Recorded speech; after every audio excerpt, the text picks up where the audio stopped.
If you are brand new to the channel, you probably haven't seen the other two videos that I made recapping what I think the Cardinals should do in the 2025 offseason. So if you haven't tuned into those, do that first. This is part 3. I'm basically just experimenting, seeing what I could do, how I could build this roster, and make it perfect for 2025. There's a lot of things that could be deemed unrealistic. We don't know where people are going to go in the draft. We don't know how free agency is going to go. We don't know who's going to get franchise tagged. There's a lot of variables. There's a lot of factors that go into this. But guess what? None of that matters today. I am controlling the Arizona Cardinals. I'm the GM today. I'm orchestrating how everything works. I'm pulling the strings, and I'm making the decisions. So basically, if it doesn't fit your image, oh well. You could drop yours down in the comment section below. Everybody can critique that as well. I will do the same. You guys critique mine as well. But this is what I think the Cardinals should do. We're just going to keep inching closer and closer and closer. And whatever I come up with the final product, we don't know when that'll be. I don't know how many of these I'm going to do. But this is part 3. So if you guys are new to the channel and end up enjoying today's video, consider hitting that subscribe button. I post Arizona Cardinals and NFL content. So if you're a fan of either of those, this is the perfect channel for you. But let's go ahead and dive right into this thing, starting with the players we're going to let walk. If you guys have tuned into the other two, it is the same freaking list. I have not changed it. I know I'm getting kind of lazy, but these are the players that I think we should let walk. Like, this is something that I think the Cardinals have to do. Will Hernandez has played really solid football for us, came from New York, has played, I believe 2 or 3 solid seasons here, probably wants to re-sign, believes in Kyler Murray. Great player. But he's coming off an ACL tear, and the option that I have us signing has been consistent through 3 videos, so you guys are going to see who that is. You guys probably know who it is, but Will Hernandez is walking once again. Greg Dortch, starting slot receiver last year. We need somebody else. We'll address that later, potentially, and we're going to let him walk. I would love to see him back, but on a 1-year cheap contract. Dennis Gardick, out of the building. Victor, out of the building. LJ Collier, out of the building. Zay Jones, out of the building. Kazir White and Chris Barnes, both starting inside linebackers. They're gone. Kazir White basically already confirmed it, so, you know, it's not a surprise to see him walk. Matt Prater is old as dirt. Still has a cannon leg. I could see him playing for a contender, but it's not going to be us. Chad Ryland had a heck of a season. I just can't see the Cardinals not giving it to him, even if Matt Prater is the better kicker. Zach Pascal, gone. Jesse Lacada, gone. And Roy Lopez, all out of the building. These are the guys I'm letting walk. Let me know down in the comment section below who you disagree with, who you agree with, and if the list has been consistent for you guys as well. That's what I'm rocking with. Let's go ahead and look at the signings now. First things first, we have to replace Will Hernandez, and what better way to do that than Trey Smith? Now, he did get a little bit dominated last night against the Philadelphia Eagles. I mean, that definitely happened. Jalen Carter, Milton Williams, and freaking Josh Sweat had their way with this Chiefs line.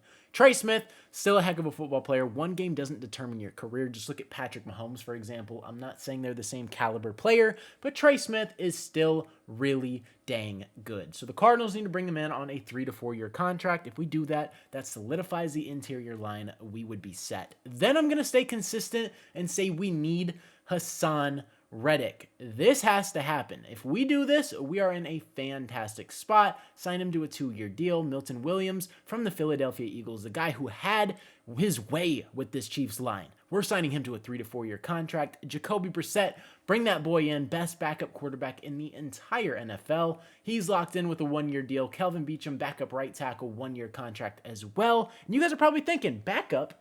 Yes.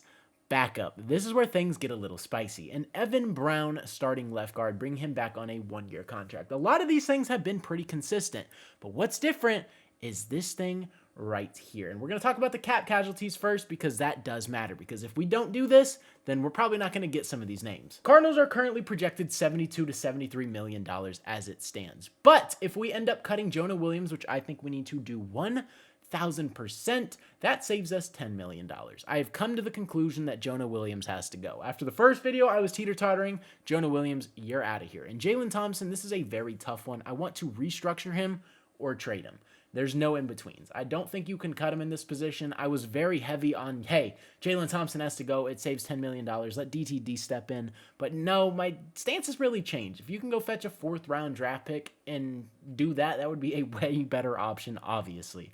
Or if you could restructure, potentially backload the contract. I don't even know how you would do that, but just restructure his contract. Go ahead and do that because Jalen Thompson, I would love for him to be here and be our starting safety. That would bolster the secondary, keep it bolstered up. but I don't know how realistic that is. If it does come down to no one wanting to trade for him and also him not wanting to restructure, then maybe you go ahead and take the cut route. But that is not the ideal route anymore that I would want us to take. Jonah Williams, you could pack it up, buddy. And this is something that is very huge because right now, I said Kelvin Beacham's the backup right tackle. So where am I going with this exactly? Well, here's what I'm doing. For some reason, like I said, Jalen Walker has fallen to me every single time. I don't know why this is, but in the second round, I ended up trading up. So here we are. Jalen Walker, once again, is an Arizona Cardinal. If he falls, I'm taking him. It is that simple. Josh Simmons is the new guy. He's going to be our starting right tackle, left tackle. You could flip it either way. He played left tackle, but Paris Johnson played right tackle, looked pretty dang good. You could literally interchange these guys. It doesn't matter. Paris Johnson, keep him on the left. Josh Simmons, put him on the right. We hired the Ohio State offensive line coach. This move makes perfect sense. Obviously, the connection's there. The Ohio State offensive line was so much better with Fry there as well. So if you bring Josh Simmons in here, we have 2 staple point tackles. We would be fantastic offensively. And you sign Trey Smith, you would be in a great spot. Jalen Walker replaces Kazir White. And then in round 3, I'm taking Tez Johnson, who I'm not insanely high on, but we do need a starting receiver. So I guess you're going to go ahead and slot him in. I teeter-tottered with Darius Slayton once again. I think he is fantastic in this offense. He would be a perfect fit. And then you just move Michael Wilson to the slot and let Darius Slayton play outside. But no, today we're rocking Tez Johnson. We're switching things up. I want to be a little different. This is very similar to the first one I did, but Tez Johnson, we're sliding you in here. With the way our defense is looking, here it is. This is the final product. And instead of Sean Murphy-Bunting, honestly, replace that with freaking what's-his-face, Starling Thomas. I think Starling Thomas is a better player. Frick the veteran presence. Jonathan Gannon, Monty Austin-Fort, Nick Rallis, make the right decision. Do not start Sean Murphy-Bunting, please and thank you. And in today's video, we're going to say Jalen Thompson stays and restructures. So he will be the starting free safety. Buddha at strong safety, Garrett Williams in the slot, Max Melton, who I think is going to take a leap next year as a starting outside. There is 12 people on the field. I've said this every single video, but BJ Ojolari and Hassan Reddick will be your starting edges. Mac Wilson and Jalen Walker will be your starting inside linebackers. If you want to run a 3-down line, then you can. You want to run 2 inside linebackers, you can. Look at the depth. Justin Jones, Milton Williams, Darius Robinson, Jalen Walker, Mac Wilson. I love that. We are athletic. We are freakishly strong. We have a way better presence. And if Darius Robinson can take a step up, we will be in a fantabulous mother trucking spot. This defense is heavily improved, gives us some depth on the defensive line, makes Bilal Nichols a backup, Justin Jones a backup. I would love this. This would help us tremendously. Let's go ahead and do it. For the offense, this is what it's looking like. I think this is a And for the offense, this is what it's looking like. We got Marvin Harrison Jr., who needs to take a leap. He needs to be a wide receiver 1. He needs to be a legit threat for us. And we're chilling, but he has a chance to be a phenomenal prospect. I still think he's going to be very good, very elite. The talent is there. Michael Wilson on the outside as well with Tez Johnson in the slot. He can play outside, inside. He's 5'10", 165 pounds. I am a little concerned there. I kind of regret the pick, but I kind of don't. We're rocking with them. Then we got Paris Johnson, Evan Brown, Froholt, Trey Smith, Josh Simmons, and Trey McBride on the line. Trey McBride, best tight end in football going into next year. I am very confident in saying that. He's definitely 1 or 2.